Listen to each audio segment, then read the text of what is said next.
Hi, I'm Karl Waizecker, Principal Broker at Kline Realty, and I'd like to welcome you to our year-end 2021 market report. I have with me today my longtime friend Jay Hutchens.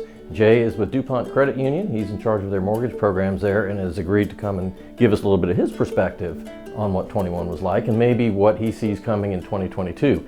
For those that haven't been paying attention to the real estate market, it was another crazy year of super tight inventory, buyers having to make very sometimes risky offers to try to be competitive, and sellers asking for increasingly higher prices. So that's what we saw overall in the real estate world. What did your clients experience, Jay? Well, Karl, first, thanks for having me here. It's good to see you again. Yeah, what a crazy roller coaster ride of a year. We were able to help 1,158 members either purchase or refinance their homes.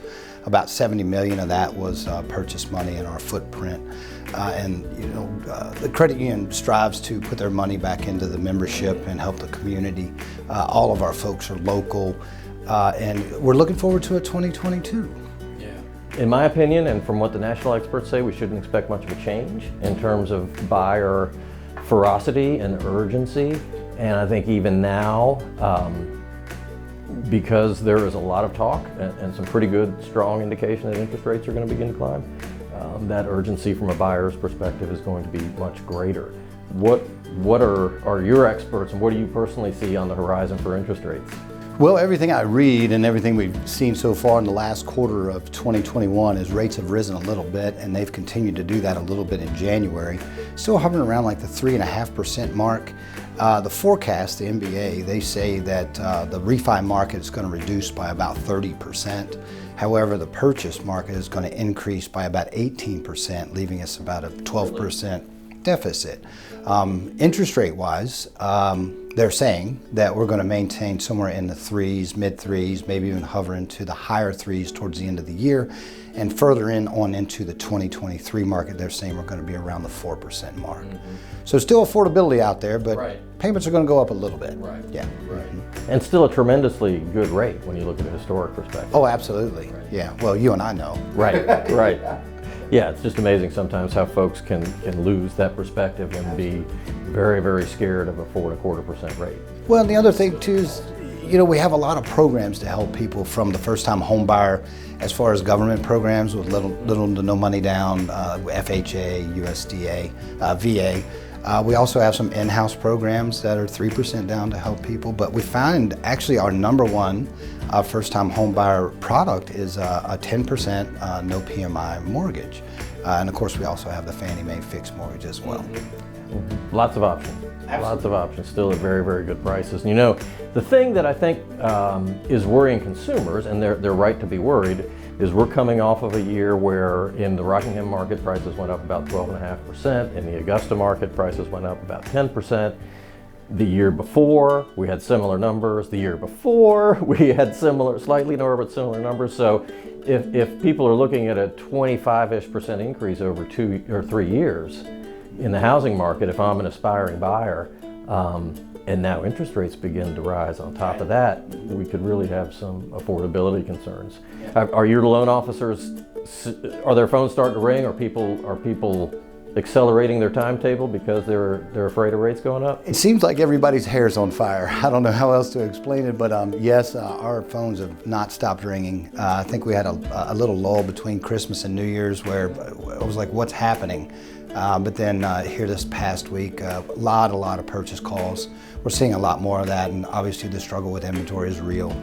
I believe we have about 600 pre-approvals of people in the membership right now just looking to buy that either can't get that contract there quick enough or lose it to another bidder, and multiple agents bidding on the same property, as you well know. But as far as payments go, I wrote down a couple little things here. On a $300,000 sales price, which I think is the median up here in Rockingham. That's the average in Rockingham, yeah. Yeah, so an FHA loan, that payment's going to run about $1,775 a month. That 90% program we just spoke about, that's going to run about $1,400 a month. And then with 20% down, about $1,350. So from that standpoint, pretty affordable given what the rental market is, as far as I can see. And then say rates go up a full point. in a year, what would that do to that payment? Are we talking about $200 more a month, or? Probably looking at about $150 extra a month on that, I would say. Yeah, 150, possibly go up to 200. I would say linger around about 150 extra a month though. And by the way, those figures include the taxes and insurance and any PMI for the FHA, but the other two don't have any. So that's all in, as we'd say. Interesting times. A lot of forecasts on the national news because of what the Fed has indicated they're going to do that could trickle down into mortgage rates. And as you mentioned, all of this is driven by this massive shortage of inventory that's really been a problem for 10 years. Yes. If you look at some charts, the inventory's been declining steadily for 10 or 12 years. This year, at the end of the year, so one of the ways we often look at this is how many months of inventory are out there. So at the current pace of sales, how long would it take to chew up the sales? And we're now at less than a month. Okay. When you and I first got into our respective businesses, the average was like 4 to 6. Yeah. You know, and people would go look at a house 2 and 3 times before they'd decide that was the one they were going to buy and feel very comfortable about it. And now we're writing offers on kitchen tables, and then folks are running to your loan officer saying, I need an approval right now. We also hope that they're actually running to the bank first and then running to you guys. That way that piece is out of the way, which I'd highly recommend, and I'm sure you probably would too. Just to make sure you got all your ducks in a row and you know what those payments are going to be before you make that offer and get you a range. Our folks can do that for you, and you know, kind of do the what if scenario, like, well, what if I went up an extra $50,000? What would that payment look like? How much more money would I need? Those types of things.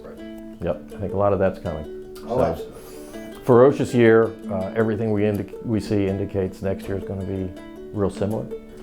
That's what I'm seeing. The only thing that I would add is the other thing that I've been seeing a lot in the news as far as prices, and maybe you can speak better to this than I can. I'm hearing that there's going to be a correction, not a correction as far as down, but we're not going to see those 10 to 12% increases. We're going to see a more modest 5% increase, which I'm hoping levels things out with a little bit of rise in interest rate, which means a little rise in payment, but that the values won't rise as much that they've been doing so. Right. And I would agree with that. I don't think prices are going to drop, but I do think the pace of increases is going to, overall, is going to lessen to maybe 7 or 8. One of the interesting things about our area is some of that is very localized. For example, in Massanutten, the second home market has just exploded, and prices are up there 25% just this year. Mm-hmm. So we all seem to agree that we expect 2022 to look a lot like 2021, maybe not quite as intense, we hope. Jay, I really appreciate you being here. Any final words of wisdom for us or observations on the market? Well, just one interesting thing that I've been seeing that is different in the last couple of years is we're seeing a lot of people from out of town move here, and maybe that's mainly driven to the pandemic and being able to work from home. A lot of cash offers on some pretty high-priced houses that don't necessarily need a mortgage. But we are seeing a lot of people move in, from bigger cities, and I would have to think that would be one of the main reasons. And plus, we live in a beautiful Shenandoah Valley too. Right. You can't go wrong, right? Right. But now, if you can live here and earn DC dollars, and that's what they're doing. Yeah. So can't blame them, can you? Excellent. Yeah. Thanks again for being here. Thank you for having me. And thank you all for watching. We'll continue these market reports quarterly with a special guest each time, and try to keep you up to date on what's happening here in the Rockingham and Augusta County real estate markets.